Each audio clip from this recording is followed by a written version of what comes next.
Mark Schling, United States Krav Maga Association. Today's a little video blog kind of piggybacks on last week's. It was the 4 variables of a violent attack. Today's topic is who wins a violent attack? Who wins? Thought of this because yesterday driving my 9-year-old to basketball practice, he's in the back seat asking me, Dad, what's more important in a fight, offense or defense? I go, well, offense is you just blitz and go forward. That is your defense. The guy never has a chance to hit you. Stamina or techniques? I'm like, wow, this kid's 9. I like this. And he just kept going on. Agility or stamina? I'm like, I said, son, you know what the number one thing is to win a fight? And you know what, Dad? Mindset. Mindset. If you have a person who refuses to lose, doesn't care if they feel pain, doesn't care if they get hurt, they are not stopping. Um, that's probably number one in a violent attack. And hence, the scumbags tend to be that way. We'd better train that way. Again, quoting a lot of Rory Miller here. It's not the bigger, stronger, better trained person that wins every fight. You can see that easily. One, kind of illustration of that is the Vietnam War. We were certainly had better weapons than the enemy. We were better trained. Everything was better fed, better equipped. Tragically, we lost, I believe it was around 60,000 lives in that war, but it's been estimated that the enemy lost maybe even 3 million lives.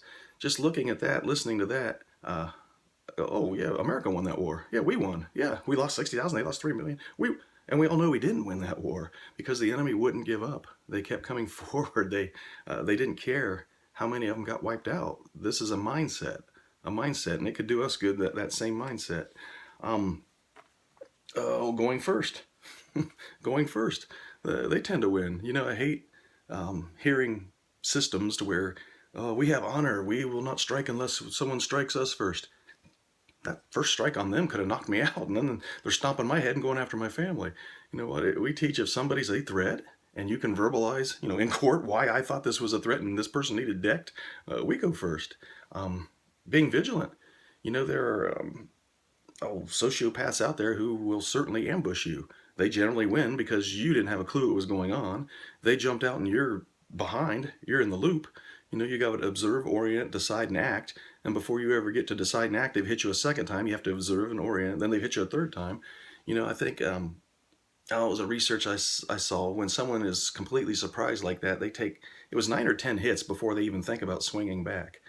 There aren't a lot of us that are going to take 9 or 10 hits from, some giant enraged dude that's knocked people out with haymakers before. So, being vigilant, not being ambushed, easier said than done, but we don't go to stupid places with stupid people to do stupid things. We all know these things. Part of that, the OODA loop, was developed by Colonel Boyd, and it was an Air Force thing. He found out that once a pilot had survived 5 dogfights, he was virtually unbeatable. He was whipping through the loop because he had been there and done that 5 times.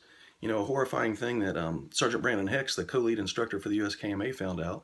The FBI, evidently, they interviewed people who have killed police officers and put out a year-end report. And Brandon saw that these scumbags who had killed an officer had been in 5 deadly encounters before then. Good gosh, our officers are behind the 8 ball on that. This guy is, again, he's an ace. He's virtually unbeatable. And, most of these officers, it was the first time anybody had, put deadly force on them. So certainly RBT training is extremely important for officers. Another thing that, again, is probably a Rory Miller quote. He says, the first person that goes balls to the wall wins. I hate seeing these, non-lethal self-defense systems, and they're out there. Not that, we're cool, we teach lethal stuff. But man, if you're learning non-lethal stuff and this other dude is balls to the wall trying to kill you, and he has no qualms about it, we're behind the 8 ball. To me, you should learn something non-lethal only if you are guaranteed to never be attacked with lethal force. And how in the world do we know that? It's awful hard to spend our practice time in non-lethal and then have to ratchet it up to lethal because this guy's trying to kill us. Much easier to go balls to the wall ourselves, and we can ratchet that down. We have a moral obligation to do so if that's called for. But we can certainly, I used to hear, Krav, that's brutal. It's not brutal. If somebody's trying to harm us, we go off like a bomb. We go forward, we destroy. That is how we're being taught. If the scumbags are going to use violence as a tool, we will take the tool of violence and perfect it. We will be way better at violence than they are because we're training our butts off with it. We can learn things from them. Hit from behind, hit first, blitz attack. This stuff works for them. It'll work for our defense as well. Oh, what's the next one? Um, Again, back to that person won't quit. You ask any police officer you know, and you've probably heard me say this many times if you watch these video blogs. Ask any police officer you know who would they rather come up with against and have to take down a very proficient black belt martial artist, or the other choice is some crazy nut who just wants to claw their face off and chew their eyes and will not stop. I've never had one choose having to come up against the crazy. Never. So that tells me that that mindset is more important than the techniques. Um, we are trying to give our people awesome techniques and give them that mindset. That's a tough person to beat. This is why we train the way we do. This is why everything we do is kind of geared towards that. Go off like a bomb, learn great skills, and then put them together. Um, Basically, I guess this all ties down to who's going to win that fight. Well, here are the variables. Here's who's going to win that fight. Let's go practice all these things. Again, you have permission to hit first if you can justify it. When you hit a bunch. You go forward, you swing for the fences, you do the maximum amount of damage in the minimum amount of time, and then get the heck out of there. Because every asshole has an asshole friend close by. We're learning self-defense, not learning how to win a fight. We need to be vigilant, um, go off like a bomb, and certainly have the skills to back this up. Mark Slane, United States Krav Maga Association.